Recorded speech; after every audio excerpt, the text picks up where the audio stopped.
On today's episode of the Midlife Mentors, we're talking breakfast, because it's a meal that often causes the most confusion with our clients. When to eat it, what to have, and what to avoid. We believe it's the most important meal of the day, and we've all heard the phrase, breakfast like a king, lunch like a prince, dinner like a pauper. So we're going to break some myths and dive into some suggestions of what to eat and why for energy and happiness.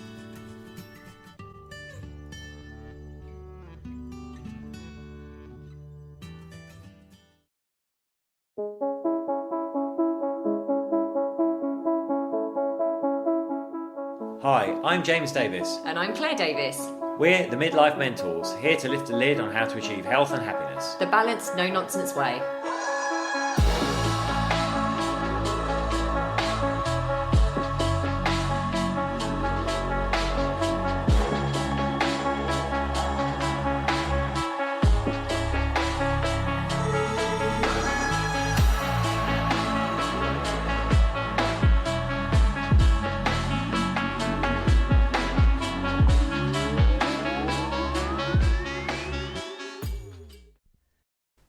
Hello, and welcome to another episode of Midlife Mentors with me, James. And me, Claire. How are you? It's a bit of a sad day today, isn't it, when we're recording this? It is, obviously we've got the sad news yesterday evening that Her Majesty the Queen passed away. So yeah, very, very sad. And it's raining today, which seems apt too. Yeah, it's all a bit befuddled over here, to be honest. We're going to try and make it out because obviously we're in central London, so we're going to try and make it out to some of the ceremonies that are going on today to mark her amazing life. And it's just all in a. Obviously, she was a ripe old age, but you know she's been in all of our parents' lives for all this time, so we've never known anything different. And just having a woman at the helm as well, it's been quite phenomenal. She's been a constant for 70 years, and someone I spoke to actually over in Spain this morning said, like, you know, it's the UK in 48 hours you've had a new prime minister and a new monarch. So lots of changes, lots and lots of changes. And she saw in Liz Truss as well, didn't she? So yeah, so anyway, apart from that, we're going to pick up the pace a little bit now, because we are going to be talking to you today about breakfasts. Oh, one of my favourite meals of the day. And actually, our little dog, Lola, her ears just perked up because she knows the word breakfast. She knows the word dinner as well. Look, we're watching her now. Yes, Lola, we are talking about breakfast. So yes, it is actually my favourite meal of the day.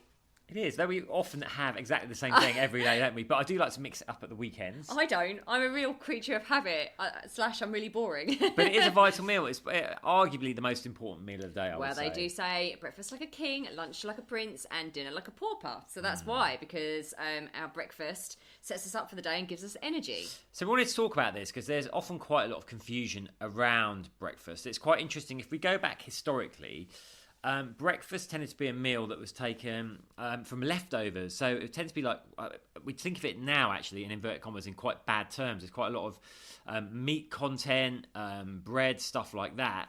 But actually we can track the obesity epidemic that we have now in the Western world to the introduction of breakfast cereals early in the early 20th century?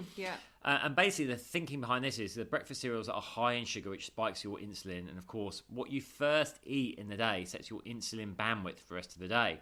So if we're starting with high sugar food, that means that our insulin is going to have a bigger response, which means we're less efficient at processing our food for energy, means we're more likely to become more insulin resistant and lay down excess energy as fat.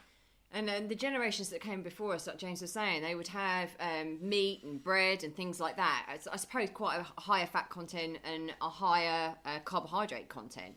But that's because they had more manual jobs, but also they needed more energy in the day for those manual jobs. And like James said, the obesity epidemic actually came around once we stopped eating so much like that and actually started introducing high sugar foods for breakfast. So, you know, we just want to, this podcast came about from a post that I put inside our Facebook community, our closed Facebook community. If you haven't joined that yet, by the way, why not? It's in the show notes. So the link's always in the show notes. So join that Facebook community. It's growing by hundreds of people every week, which is just lovely and phenomenal. And it was a post that I put in there just saying, what do you have for breakfast? And we had so much variety come back. and I'm not saying any of it's wrong, but actually I kind of put that post out there to see if we could offer any advice. And actually I then did a video after that, and the advice that we gave was really, really well received. So we thought, why not do a podcast on it? Yeah, it is amazing because I think breakfast is a meal that befuddles people, and that's due to societal pressures as well. It's often a meal that we grab on the run. You know, we get up, we're rushing out the door to take the kids to school or go to work.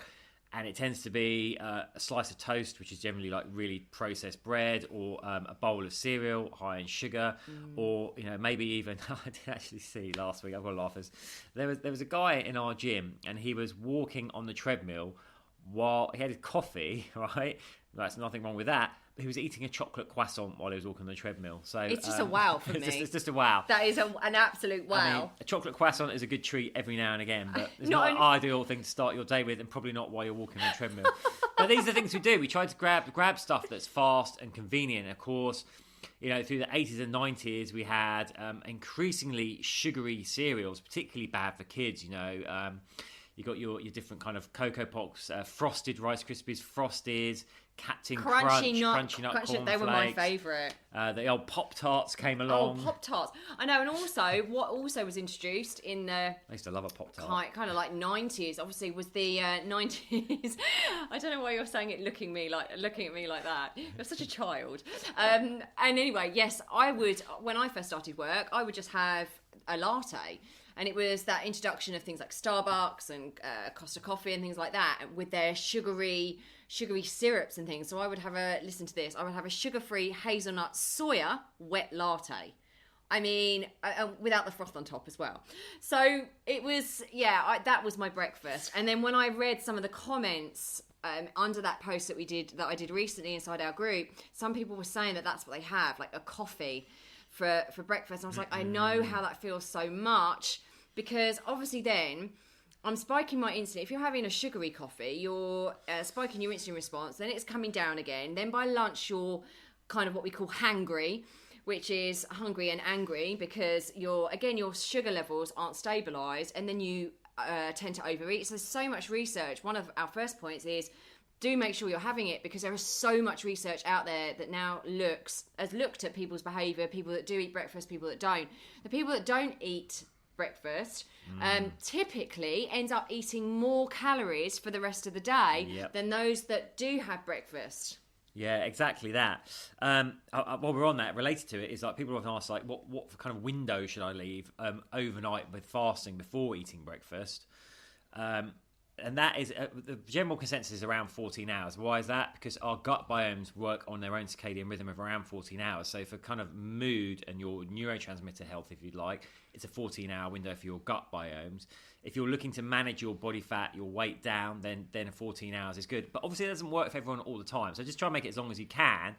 But bear in mind, if, like Claire said, if you're having a sugary drink, and then you're thinking, oh, I'm still fasting, I'll have my breakfast later. You're not, because the sugary drink is creating the insulin effect and breaking your fast. Please be very aware that you're not in a fast if you have any milk in your coffee or tea, if you have a sugary syrup in your coffee, because actually we get asked this a lot, you can have water, obviously, black tea or black coffee, but as soon as you put anything in, it starts the digestive system, so then you're not fasted anymore. And one of the things we would say, it isn't always possible for you to do a 14-hour fast. If you can do a 12-hour fast, that's great, but you can also hack it, as we've done talked about on other podcasts. We can hack that by doing fasted HIIT, so you're kind of going through those glycogen reserves, tapping into body fat, if you can't do a 14-hour fast. But yeah, as Claire said, absolutely do not miss breakfast. I mean, like, having it later is not missing it. Having your breakfast at like 9 or 10 isn't missing it. Missing it is like the first meal of the day is going to be lunch at 1 o'clock or something. It actually starts to put your body into a bit of a stress response, raise your cortisol, which is going to encourage you to hold on to fat as well. So you're working against what you're trying to achieve there. If you're training and you're fasting for 16 to 18 hours... Worse. It's even worse. You're putting your central nervous system under so much stress, and then actually negating what you might be wanting to do, which is to lose belly fat, because cortisol raises cortisol actually makes you hold on to belly fat. So be careful on that. Yeah, this is really about planning, right? Because I think for a lot of people, breakfast is quite an unconscious meal, because we're that kind of like, the alarm's gone off, we've thrown our clothes on, we're like running out of the house, we'll just grab whatever. But just start thinking about it more. So have breakfast. Make sure it's not just coffee. Obviously, if you're fasting and it's a black coffee only, then that's cool until you do come to eat. But later on, a latte or a sugar coffee is not going to sustain you. And make sure you're eating enough, right? Like Claire said there, your breakfast should be like your primary meal of the day. We want to front load our calories in a day. So it can be difficult to eat a lot when we're first woken up, but we certainly don't want to be going for like a mini breakfast. Try and get a decent amount of calories in there and a decent amount of all your macros, your carbohydrates, your proteins and fats, so you're sustained through the morning. Often when we have these light breakfasts, that's why then we're reaching for biscuits or popping out for that croissant at 11 o'clock because, it's not lunchtime yet, but I'm really hungry. And we haven't got stabilised blood sugar. And another thing I would say is, like James said, make sure you have got a good blend of protein, carbs and good fat. We are going to give some meal suggestions in a second. But also, do be careful. Another thing that came onto this post was, that I noticed was a lot of people were having a lot of bread. So they were either having bread and jam. And I was like, my goodness, that's bread and jam. That's a high like a sugar sandwich. I know, it's a high bread. Most bread is like very high GI. Most of the bread that we're eating is high GI, so it's got a lot of sugar in it, which means it's going to release its sugars into your blood system very fast and spike your insulin. So that with sugar jam, basically, you are going to literally be as I would say if I had that for breakfast, I'd be as high as a kite and then come smacking back down again, literally within about an hour, and then you just constantly want to crave more sugar, because that's what sugar does. It is highly addictive. So once you've had a bit, especially in the morning, you're going to want to have more and more throughout the day. The best bread is sourdough. And this is the bread that James and I do eat occasionally. Sourdough has less sugar content in it. Do make sure, again, it's good quality sourdough. If you're eating bread, make sure it's good quality, because, again, the stuff that just sits on the shelf is sitting on the shelf for a reason. Yeah, exactly that. The other types of bread that are also good are alternative grains, so not your wheat-based. So things like spelt bread is good. It's got a slower rate of sugar release. So stuff like that. But yeah, we want to try and move away from the bread, toast and cereals for breakfast. So what are some good things we could be eating? Well, one of them is eggs. Yes, absolutely. Eggs. So one of the things I absolutely say, eggs are a superfood. Again, they got a bad rap with cholesterol and everything, but they are a superfood. They contain all our amino acids, but they are high in fat. So if you're having, again, a lot of people are saying, I have eggs every morning, a couple of eggs every morning. To a degree, that's okay. But again, if fat loss is your goal, do be careful on that, because they are high in fat. So if you're having a couple of eggs at breakfast, then maybe a few eggs at lunchtime throughout the week, that's going to stack up. So it might be stalling your progress. And we found this with lots of clients as well.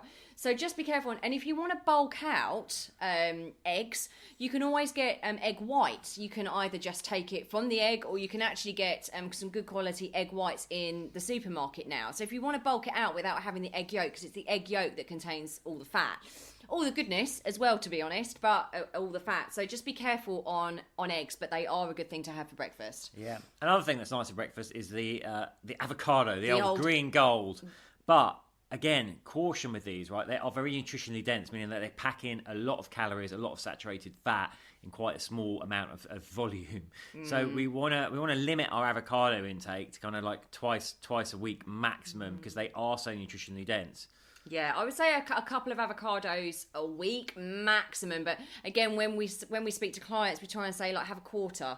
So have a quarter with your meal, and then just make sure that you're not having more than I would say just be careful on even more than two, to be honest. It looks very, very nice, doesn't it? The old mashed avocado. Carefully, if you're in a restaurant, you get the mashed avocado on toast. You've got no idea, like, is that one avocado, two that's gone on there? What's in it? Is there any mayonnaise and stuff like that they've made it with? And then also on another breakfast suggestion, one of the things that we say, so we give all of our clients and everyone in our community our power shake, our breakfast power shake recipe, right?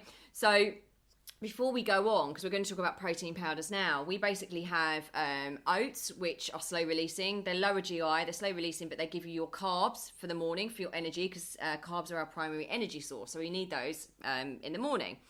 And then we'll have things like some berries, which are really good for antioxidants. Again, that kind of fruit is lower GI and actually helps, as there's some research that says that it helps us stabilise our blood sugar levels, as well as the oats. So some berries in there, some protein powder, which we're going to talk about in a second, as well as a tiny little bit of peanut butter. And some water, so we don't put any milk with it at all. We just put water with it, and you might think that doesn't taste very nice, but it tastes delicious. It's delicious. It's amazing, and some linseeds and things like that. And convenient because it's portable. You can just have the container and take it with you, and then sip it at your leisure. But I don't know if you want to explain why we have that, because it's got the good fats, the good carbs, and the good protein. Yeah, it's a mix of everything. So you want to have a balance in your breakfast of the carbohydrates, the fats, healthy fats, and the protein.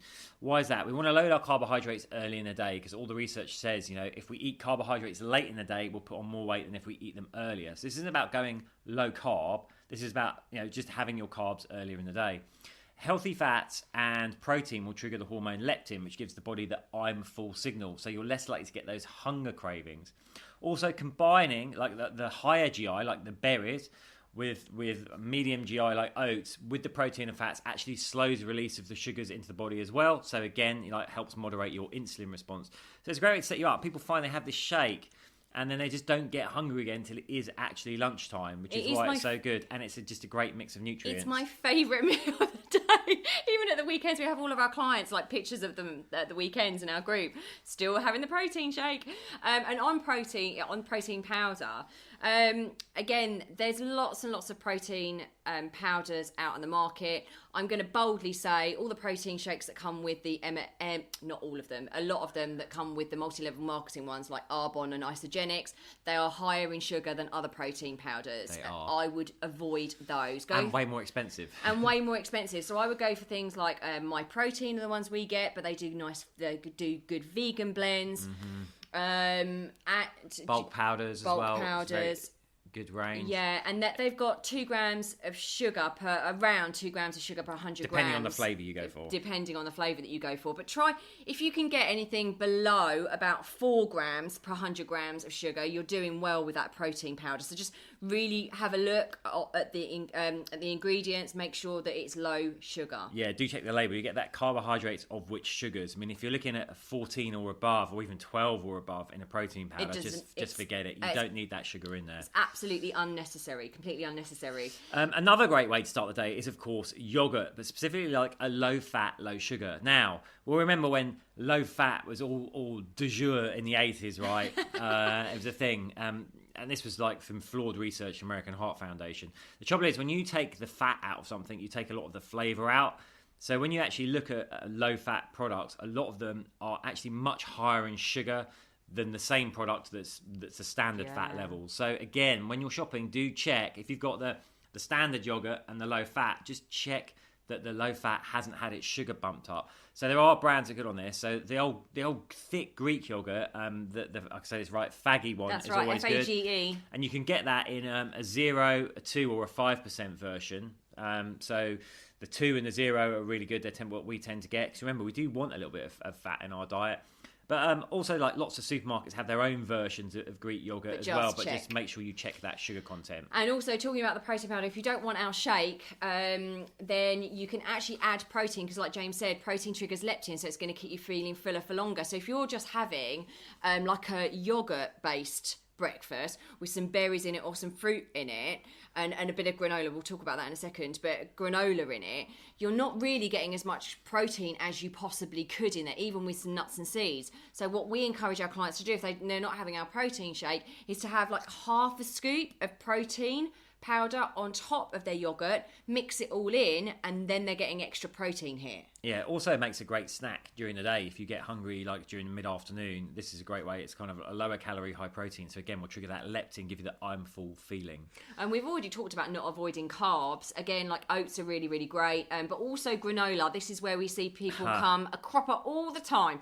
So like, most granola is absolutely loaded with sugar, right? And most of it really is. And it's only been in recent years that there are some great brands out there on the market that have the old Country Crisp with the dried strawberries in it and stuff like that. That isn't what I was about to say. The honey and nut one. They're all the terrible chocolate ones. Flake ones. They're all the terrible ones. But things like Lizzie's low fat, low sugar granola. So that's Lizzie's, wherever you're listening to in the world. I know that we get that in the UK, but that's actually a good granola, not full of lots of sugar and nasties and things. So M&S also have a good low sugar one. M&S have a lovely one. So if you want to add that to your yogurt, again, that's fine, but please just remember about quantities, okay? So another thing I would say about breakfast is we are saying have enough of it, but also it's about creating balance, right? Sometimes we'll see clients, God bless them, you know, they'll be saying that they're eating a healthy breakfast, but it's huge. So just be careful. We always give people a hand portion size guide to make sure that their portion sizes are correct. But again, on the granola, just make sure that you're not having too much of it. Yeah, so let's talk about the final one, fruit. So this is an interesting one. We had a client recently who was just like, you know, it's just every day starting the day with a bowl of fruit. And I'm like, oh, look, listen, fruit does have micronutrients we need, like, you know, vitamins and minerals. It's a great source of fiber, but fruit is high in naturally occurring sugars, fructose. So bearing what in mind said about insulin, this is not the way you want to be starting the day, just with a bowl of fruit. And nothing else. You know, sometimes when you go to hotels, you get the buffet, you get the old fruit salad out of a tin. That's even worse, right? It's in a syrup. Because of all these reasons, it's not going to help you get to your goals. One particular culprit is the banana. So people always like, bananas have this very healthy image, and again, you know, they're not bad.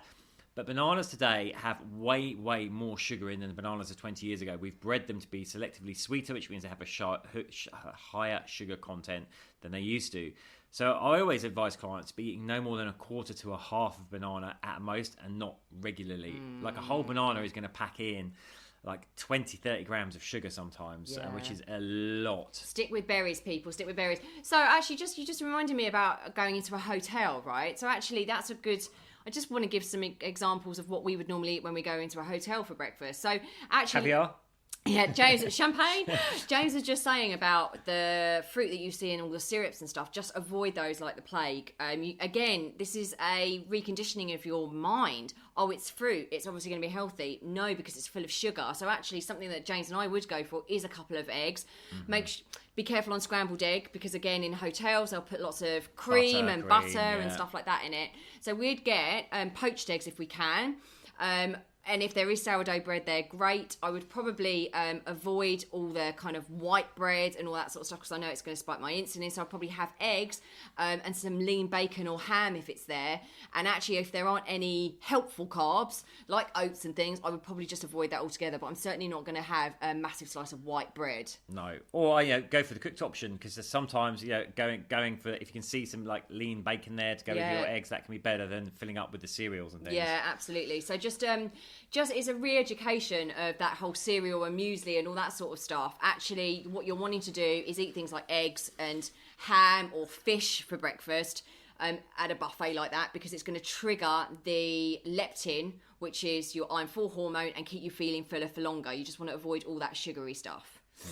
So there we are. We hope that is helpful. If you haven't joined our Midlife Mentors community yet, you're going to find so much like extra info in there. So do join. There's link is in the show notes. Do join, and also our recipe for our power smoothie is in there.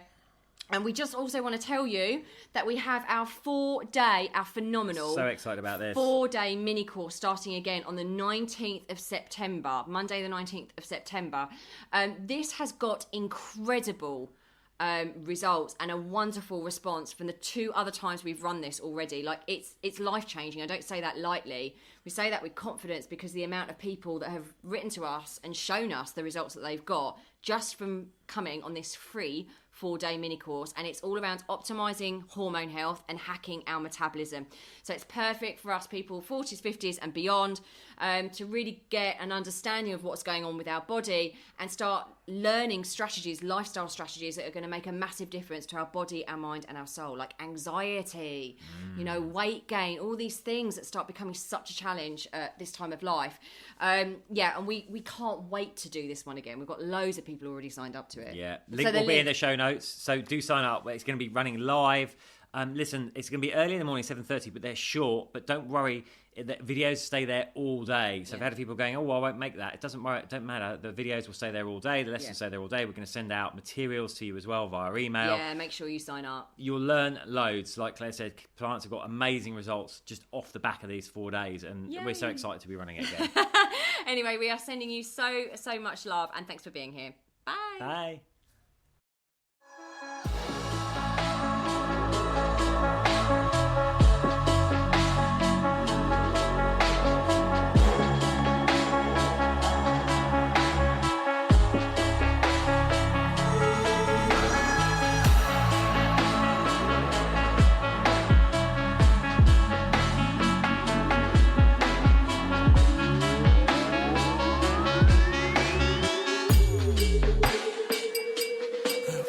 Yeah. You've been listening to the Midlife Mentors with Claire and James Davis. We'd love to hear from you, so drop us a line at info@themidlifementors.com with any questions or topic suggestions. And make sure you join us on our Facebook page and YouTube channel. You can find us under the Midlife Mentors. Yeah.